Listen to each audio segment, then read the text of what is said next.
Hello everyone, my name is Arsha and I will be reviewing Animal Farm by George Orwell today. So, Animal Farm, you've probably heard of George Orwell before. George Orwell is, oh my god, he's incredible. I admire George Orwell so much. I've only read two books of his, 1984 and Animal Farm. And if you've heard something about him, you would have probably heard that he is an author that has written things ahead of his time. Although I believe that is true, Animal Farm criticizes events of the past. So, to summarize or to tell you the gist of the story, Animal Farm starts with Old Major. Old Major is the first character that is being introduced to us. Old Major is a symbolic to Vladimir Lenin and Karl Marx. And Old Major has this ideology of all animals being equal. Old Major dies early in the book itself, but this ideology spreads to the animals, mainly the pigs, and they revolt against the farmer, the owner of the farm, Mr. Jones, who is Nicholas Tsar II of Russia, and they oust him and they kick him out and they establish animalism, which is communism, obviously. So so the animals established animalism with the slogan, "All animals are equal." Now this is important because this is how they started all. They started it by saying all animals are equal, but towards the end, that is not how the slogan goes. They change the slogan itself. So the whole reason that the animals decided to revolt was because of the humans, right? The humans exploit the animals, make them do high labor. If all animals were equal, they could live in a much happier society, is what they believed. But towards the end, actually, there is this one character that we see. Her name is Clover.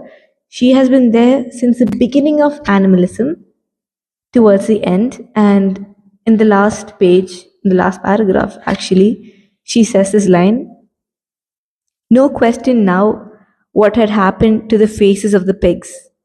The creatures outside looked from pig to man, and from man to pig, and from pig to man again. But already it was impossible to say which was which. Because by the end of the book, what animalism led to was that the pig and the man are now indistinguishable. Clover could not distinguish between the pig and the man. Towards the end of the book, the scenario there was the pig and the man sitting on a table, drinking and playing cards and getting into a fight. So that is what animalism had led to in Animal Farm.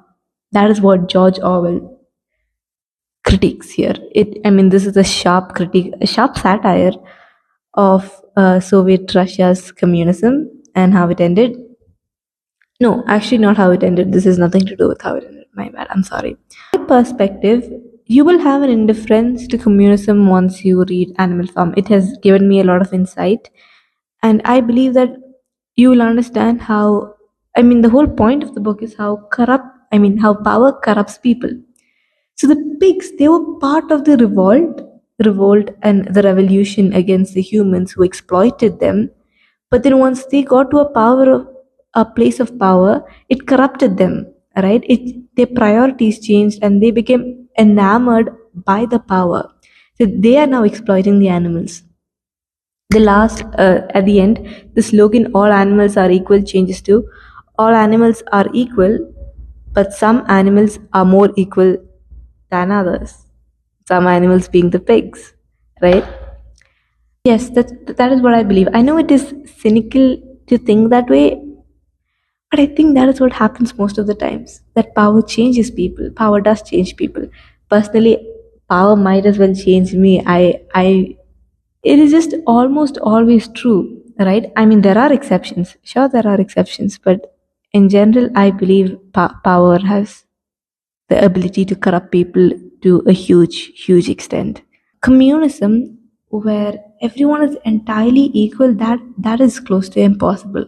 But a communism that focuses on the working class, that is understandable. In Kerala, where I'm from, we have democratically elected communists. We've had that like years back, since I'm not sure the year, but earlier, oh, way back, and it has brought a lot of good to the country. Honestly, the country has had. I mean, sorry, the state.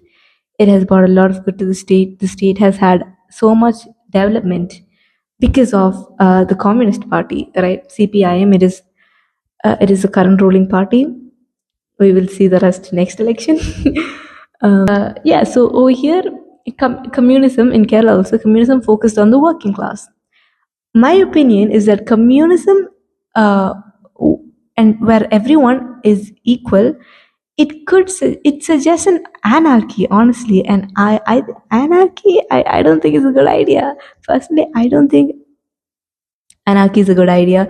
It will be very hard to get the people. See, if the people are given free will to do anything, again, that is power to the people, right? I would like to conclude by a quote from Aung San Suu Kyi. She was again part of the revolt in Burma back when they were revolting against the government, authoritarian government then, and now she's in a position of power. She later came to a position of power, and there has been controversies about her and how she has dealt with the power that she has been given by the people. Currently, she's in house arrest. Yes. So the quote is: "It is not power that corrupts, but fear. Fear of losing power corrupts those who wield it." I'm going to repeat that. It is not power that corrupts, but fear. Fear of losing power corrupts those who wield it, and fear of the scourge of power corrupts those who are subject to it. Fear of the scourge of power corrupts those who are subject to it. Thank you so much. Thank you so much for watching. I'll see you in the next video. Bye bye.